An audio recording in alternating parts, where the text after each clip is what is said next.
Olha, hoje a gente vai mergulhar numa das maiores transformações que estamos vivendo. Essa mudança gigantesca na forma como os governos funcionam. Sabe, saindo daquela montanha de papelada para um mundo de serviços digitais. E para a gente entender isso bem a fundo, vamos ao Brasil como nosso grande exemplo. Então, bora lá. O nosso roteiro para essa análise é o seguinte: primeiro, a gente vai entender o que significa na prática essa transição do papel para os pixels. Depois, vamos conhecer a tal escada do governo eletrônico, que mostra como esse progresso é medido. Daí, a gente aplica isso na jornada do Brasil para ver como foi por aqui.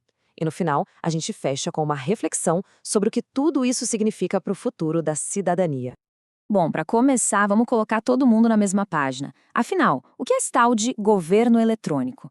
A ideia aqui é a gente contrastar aquele mundo antigo da burocracia física com o que a tecnologia promete. Isso vai dar a base para tudo que a gente vai conversar. Pois é, quem nunca, né? Aquelas filas intermináveis, um monte de formulário para preencher e uma espera que parecia não ter fim só para conseguir um documento.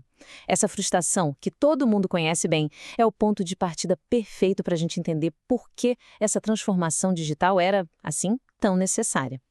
E foi aí que surgiu a primeira resposta para essa frustração toda: o conceito de governo eletrônico, ou IGOV, como ficou conhecido.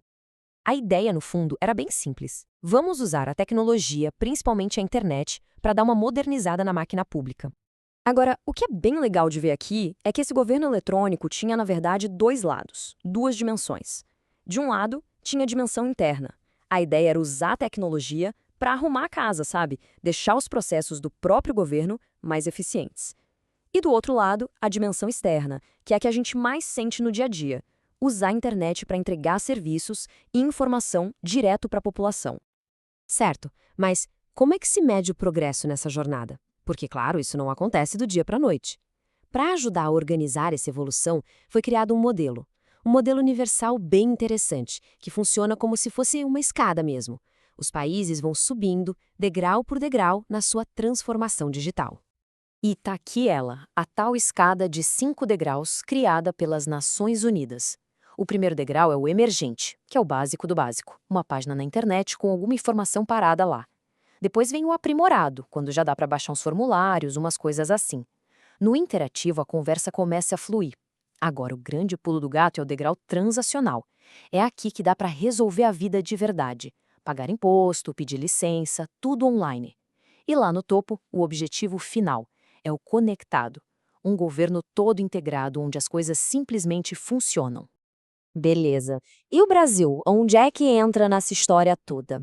Vamos pegar esse modelo da escada e aplicar na jornada do nosso país para a gente ver como essa evolução aconteceu na prática.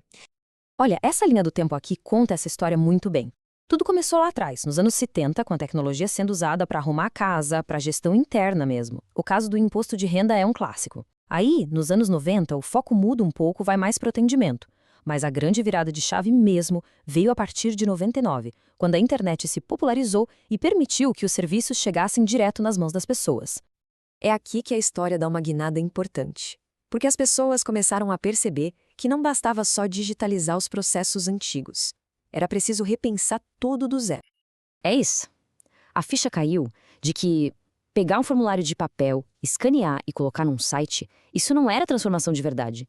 Era só a mesma burocracia de antes, só que numa tela. A verdadeira mudança seria ir além. Era repensar o serviço desde o comecinho. E essa comparação aqui deixa a diferença claríssima. O governo eletrônico, o foco dele era na eficiência interna, em fazer o governo que já existia funcionar um pouco mais rápido. Já o governo digital, esse vira o jogo.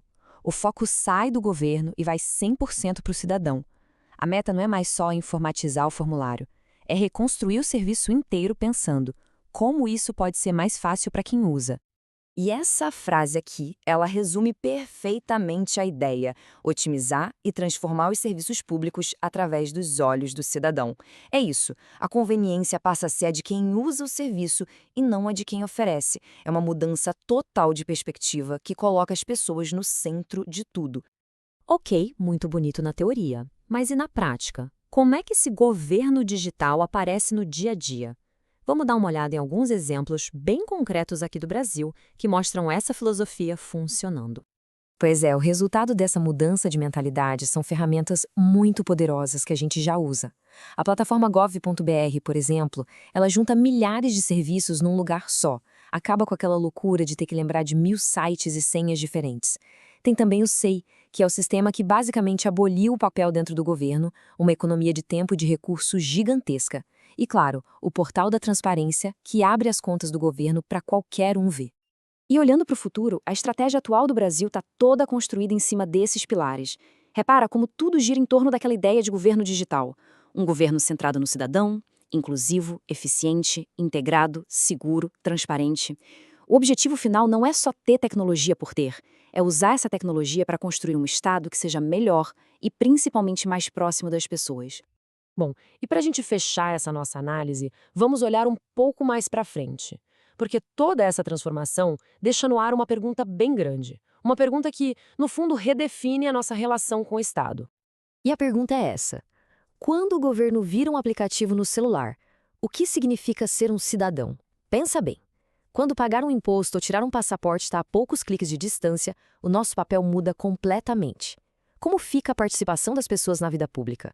E mais importante, como a gente garante que ninguém vai ficar para trás nessa transição? No fim das contas, essa revolução tecnológica não é só sobre ser mais eficiente. Ela nos força a pensar sobre o que é, de fato, ser um cidadão num mundo que é cada vez mais digital.